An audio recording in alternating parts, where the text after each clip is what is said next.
atendida. Alguma vez você teve uma oração atendida? O que os homens não dariam só para se sentirem certos de que, quando orassem, algo definitivo aconteceria?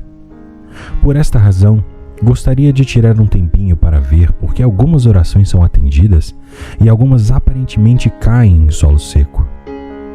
O que vocês pedirem em oração, creiam que já o receberam, e assim sucederá. Acredite que recebeis é a condição imposta ao homem. A menos que nós acreditemos que nós recebemos, nossas orações não serão atendidas. Uma oração concedida implica que algo é feito em consequência da oração, algo que de outra forma não teria sido feito. Portanto, quem reza é a mola de ação, a mente diretiva, e também é quem concede a oração. Tal responsabilidade o homem recusa-se a assumir, já que a responsabilidade, ao que parece, é o invisível pesadelo da humanidade. O mundo natural inteiro baseia-se na lei. Ainda, entre oração e seu atendimento não vemos nenhuma relação. Nós sentimos que Deus pode responder ou ignorar a nossa oração, que nossa oração pode acertar o alvo ou errá-lo.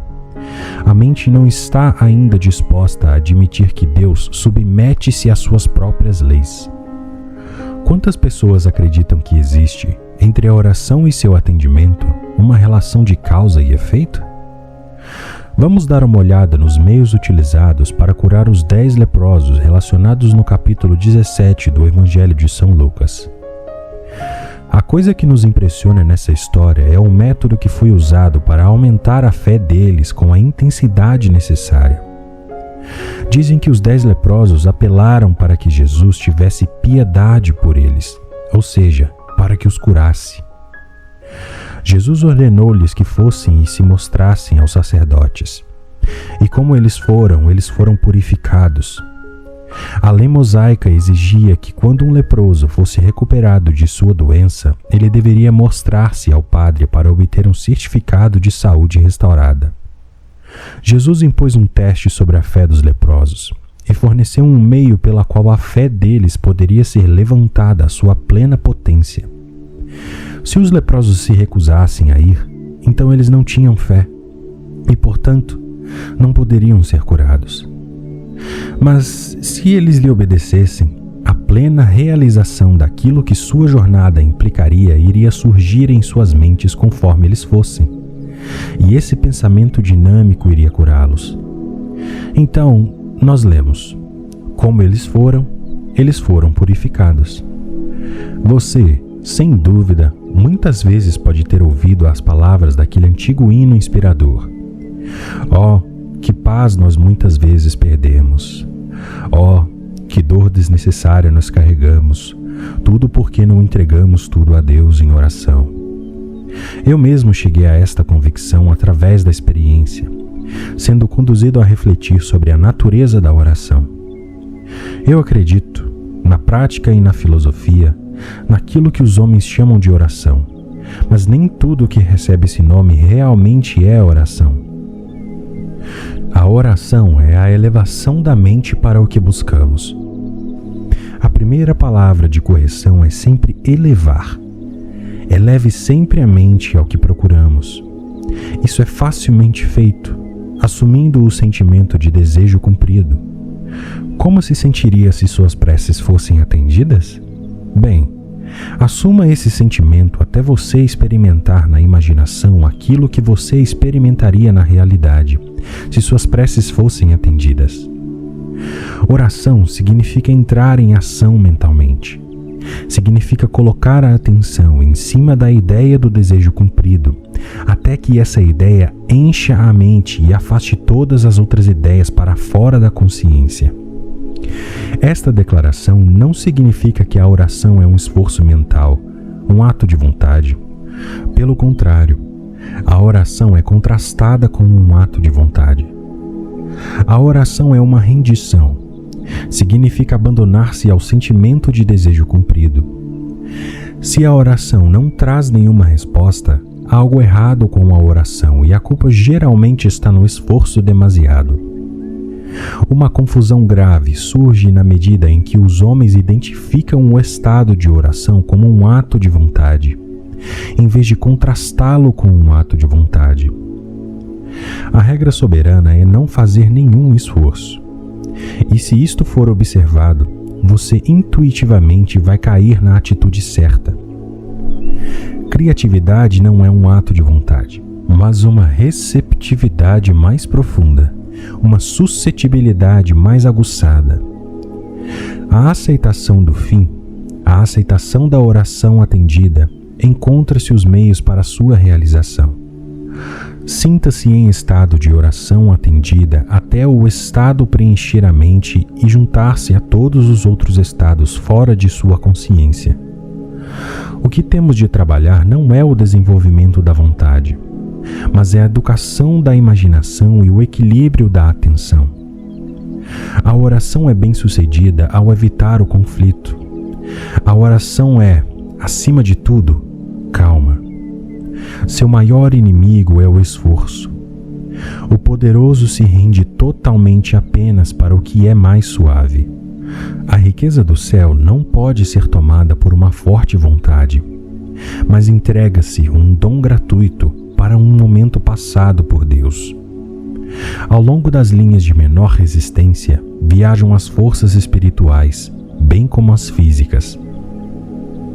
Essa é uma série original da NK, A Lei da Atração. Temos de agir na suposição de que já possuímos aquilo que desejamos.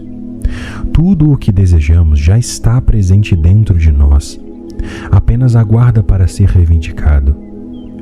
A reivindicação é uma condição necessária, pela qual realizamos nossos desejos.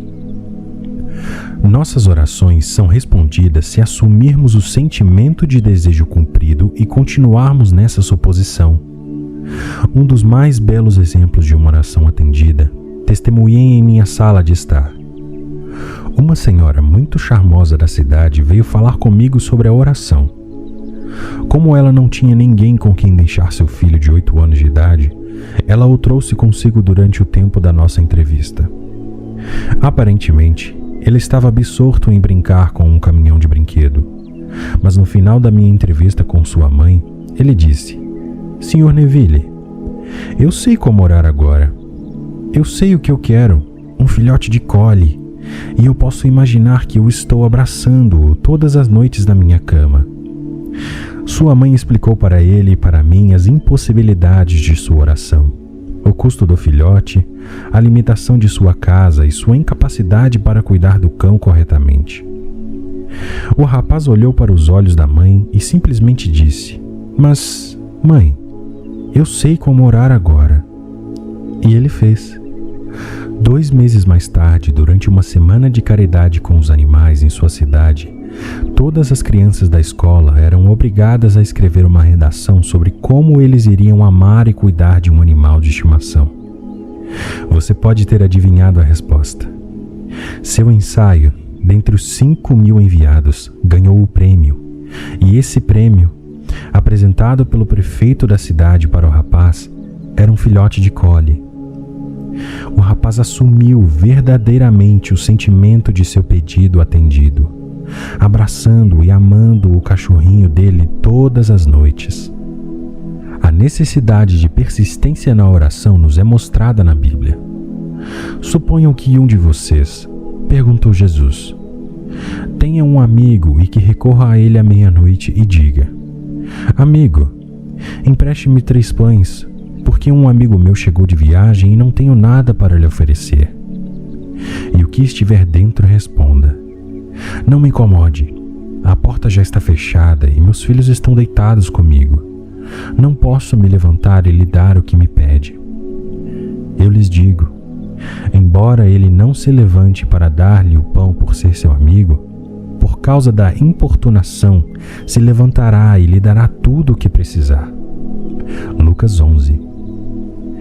A palavra traduzida como importunação significa literalmente impudência sem vergonha. Nós devemos persistir até conseguirmos imaginar-nos na situação da oração atendida. O segredo do sucesso é encontrado na palavra perseverança. A alma, imaginando-se no ato, assume os resultados do ato.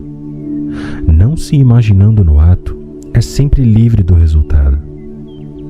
Experiencie na imaginação aquilo que você experimentaria na realidade, caso você já fosse o que deseja ser, e você assumirá o resultado desse ato.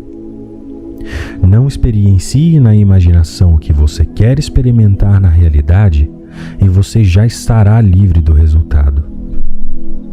Orando, crede que recebereis e recebereis. A pessoa deve persistir até atingir o seu amigo em um nível mais elevado de consciência. Ela deve persistir até que seu sentimento de desejo cumprido tenha toda a vivacidade sensorial da realidade. A oração é um sonho acordado controlado. Se quisermos orar com sucesso, nós devemos firmar nossa atenção para observar o mundo como ele seria visto por nós se nossas orações fossem atendidas. Firmar a atenção não se baseia em qualquer faculdade especial, mas exige controle da imaginação. Devemos estender nossos sentidos, observar nossa relação mudada com o nosso mundo e confiar nessa observação.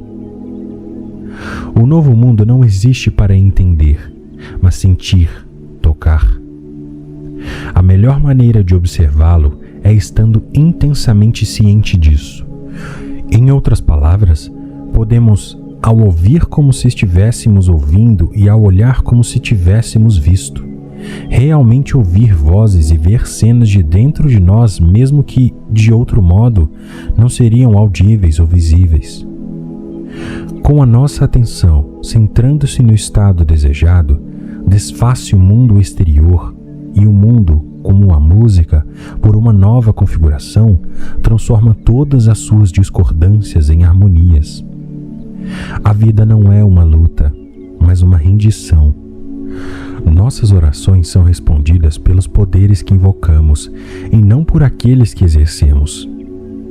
Enquanto os olhos tomam conhecimento, a alma é cega, pois o mundo que nos move é o que imaginamos e não a terra ao nosso redor.